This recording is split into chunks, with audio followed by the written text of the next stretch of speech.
কেমন আছো? আশা করি সবাই খুব ভালো আছো। আজকে আবার একটা নতুন আইটেম তোমাদের কাছে নিয়ে এসেছি, তোমাদের দেখাবো বলে। আজকের আইটেমের নাম ফিশ ফ্রাই। এটা ঠিক দোকানের স্টাইলে আমি তৈরি করার চেষ্টা করেছি। কেন দোকানে এত টেস্ট হয় সেটা তোমাদের আজকে আমি দেখাবো। আসো তোমরা দেখো আমি কীরকমভাবে বা কী কী দিয়ে তৈরি করেছি। ঠিক আছে, ফিশ ফ্রাই বানানোর জন্য কি কি ইনগ্রেডিয়েন্টস লাগে তোমরা একটু দেখো। আমি প্রথমে 1 কিলো ভেটকি মাছ নিয়ে এসেছি। হ্যাঁ, এটা এটা 1 কিলো থেকে 17টা পিস বেরিয়েছে। এখানে আমি একটু নুন দিয়ে আগের থেকেই রেখে দিয়েছিলাম। আমি এই ফিলেটগুলোকে ঠিক এই রকম সাইজে কাটিয়েছি, ঠিক এরকম দেখো। এরপরে কি কি ইনগ্রেডিয়েন্টস আমি ইউজ করছি দেখো। প্রথমে ধনে পাতা নিয়েছি, পুদিনা পাতা নিয়েছি, 3টে লেবু নিয়েছি, নুন নিয়েছি, চাট মশলা নিয়েছি, কাঁচা লঙ্কার কুচি নিয়েছি, তাছাড়া চিলি সস, টমেটো সস, রসুন, আদা কুচি, গোলমরিচ এইটা নিয়েছি। এটা দিয়ে আমি ম্যারিনেট করব। আর যেটা ব্যাটার বানাবো সেটার জন্য নিয়েছি এরকম কাপের 1.5 কাপ হচ্ছে ময়দা, 5টা ডিম, 1 কাপের মতন ঠিক এরকমই কাপের 1 কাপ আমি কর্নফ্লাওয়ার নিয়েছি, অল্প একটু চিনি নিয়েছি, এটা মিষ্টি করার জন্য না কিন্তু টেস্টকে ব্যালেন্স করার জন্য, আর বিস্কুটের গুঁড়ো নিয়ে নিচ্ছি। তারপর পুদিনা পাতা নিচ্ছি, তারপর লঙ্কার কুচি নিচ্ছি,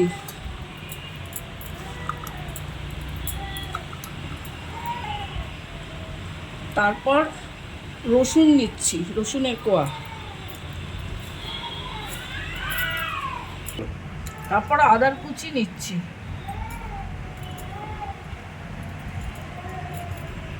অল্প নুন নিচ্ছি,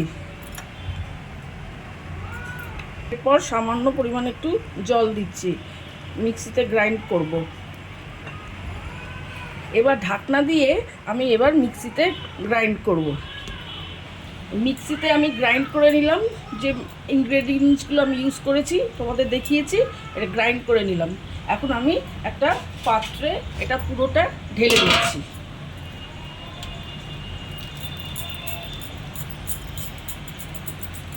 আমি এই মাছের ফিলেটগুলোকে সব কিছু এটার মধ্যে দিয়ে দিচ্ছি এক এক করে।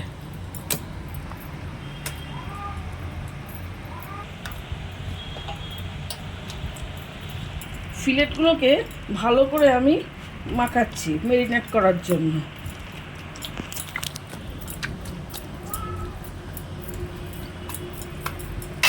ভালো করে মাখিয়ে রাখছি, কারণ কি যত ভালো করে সুন্দর করে মাখানো যাবে আর যতক্ষণ টাইমে অন্তত 1 ঘন্টা ম্যারিনেট করা যাবে তত কি এটার টেস্ট ভালো হবে।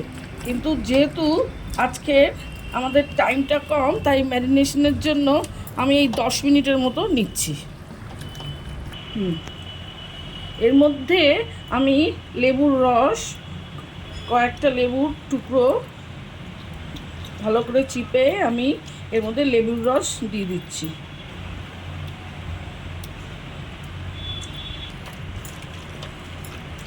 লেবুর রস দেওয়ার পর ভালো করে লেবুর রসটাকে এর সঙ্গে মিশিয়ে দিচ্ছি। এরপরে আমি এর মধ্যে অল্প চিলি সস দিচ্ছি, সামান্য পরিমাণে টমেটো সসও দিয়ে দিচ্ছি, একটু গোলমরিচও এর সঙ্গে অ্যাড করছি,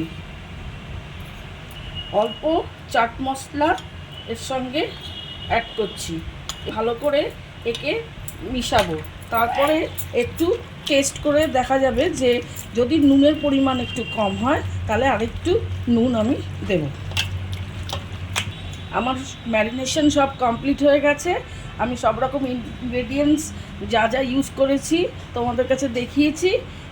আমি এটাকে 10 মিনিটের মতন রাখবো। কেন বিয়েবাড়িতে বা দোকানে সাদায় ওরা বেশিক্ষণ ম্যারিনেট করে না।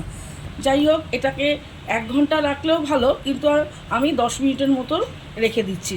ঠিক আছে, তাই বানানোর জন্য যে ব্যাটারটা লাগে সেটা আমি এখন তৈরি করব। আমি পরিমাণ মতন একটু ময়দা নিচ্ছি, কর্নফ্লাওয়ার নিলাম, 5টা ডিম নিচ্ছি,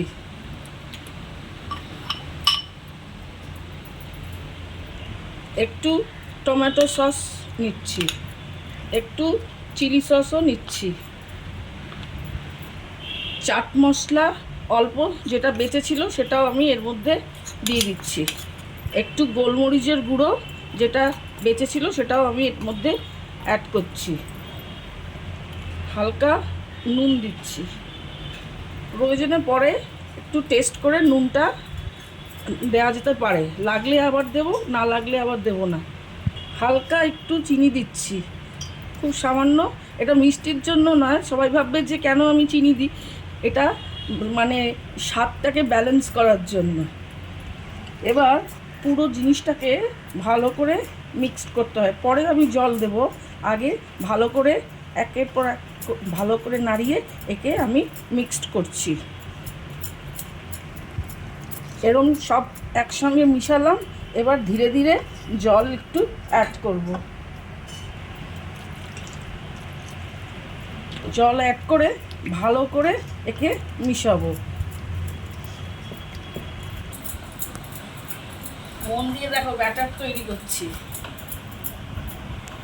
ব্যাটারটা দেখো খুব একটা পাতলাও না, খুব একটা ঘনও না, পাতলার দিকটা বেশি, ঠিক আছে? দেখো ঠিক এই কনসিস্টেন্সিতে রাখতে হবে, ব্যাটারটা খুব পাতলাও হবে না আবার খুব গাঢ়ও হবে না, ঠিক এরকম কনসিস্টেন্সি দেখো, এরকম রাখতে হবে। হয়ে গেছে বিস্কিটের যে পাউডারটা গুঁড়ো, সেটা আমি এখানে রেখেছি। এবার আমি এক এক করে ব্যাটারের মধ্যে চুবাবো আর বিস্কুটের গুঁড়োর মধ্যে রাখবো। ফার্স্ট লেয়ারটা যেটা কোটিং হয় সেটা আমি করব। এ দেখো এরমভাবে আমি চুবালাম আর এক এক করে এই বিস্কুটের গুঁড়োর মধ্যে আমি রাখবো।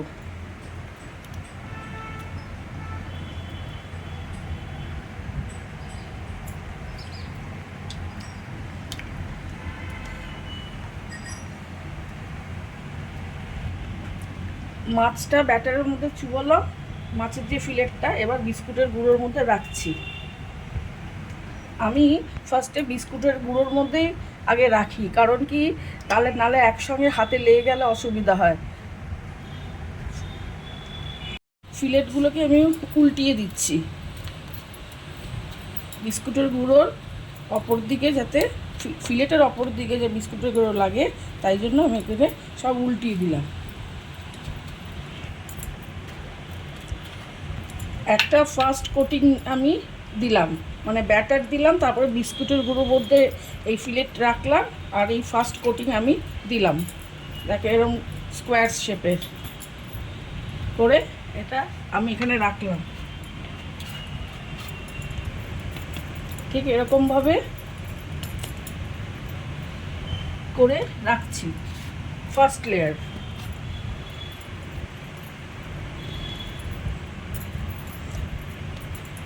আমার এই 6টা আপাতত কমপ্লিট হলো। আবার আমি এইটাকে ব্যাটারের মধ্যে চুবোবো, আবার আমি বিস্কুটের গুঁড়োর মধ্যে দেব, তখন ফাইনাল শেপটা আসবে। দেখো আমি ব্যাটারের মধ্যে আবার দিচ্ছি, মানে সেকেন্ড কোটিং যেটা, তাহলে কী হয় দেখতে সুন্দর হয়।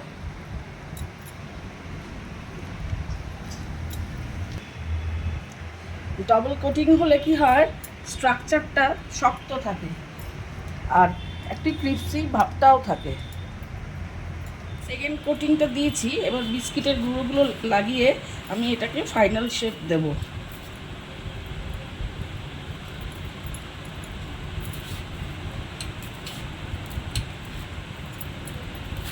দেখো অনেকে সাইডে স্কেল ইউজ করে, আমি স্কেল ইউজ করিনি, অটোমেটিক শেপ এসে যাবে। এ দেখো অটোমেটিক শেপ এসে গেছে। এবার সাইড করে রাখবো, তারপরে গরম তেলে ভাজবো।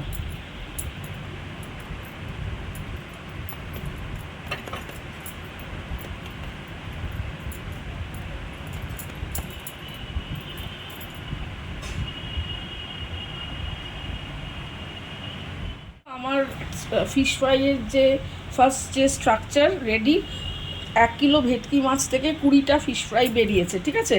আর যেটা যেটা ছোট ছোট কিছু কিছু অংশ দিয়ে আমি ফিশ বল করে নিয়েছি আর ফিশ ফিঙ্গার করে নিয়েছি। এরপরে হচ্ছে আমি ভাজার পালা। তো তাহলে এবার ভাজা শুরু করে দিই। নিয়েছি, তেলটা গরম হয়ে গেছে, এখন আমি ফ্রাই করা শুরু করছি।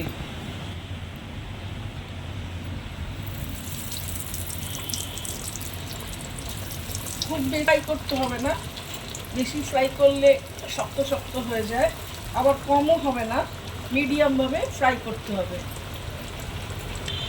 ফ্রাইটা একটু লক্ষ্য রাখতে হবে যাতে মানে ফ্রাইও হলো অথচ বেশি ফ্রাই হলো না, বেশি ফ্রাই হলে শক্ত হয়ে যায়।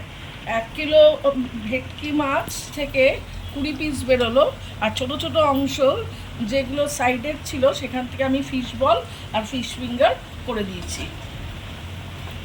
এবার আমি সেকেন্ড পার্টটা উল্টাচ্ছি আস্তে আস্তে করে।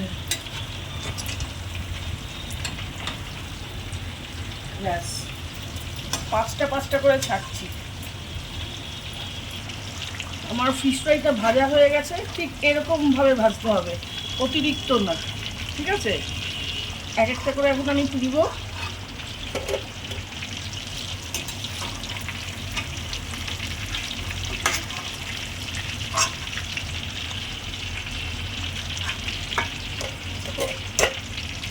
দোকানের মতন আমার ফিশ ফ্রাই রেডি, এসো দেখতে।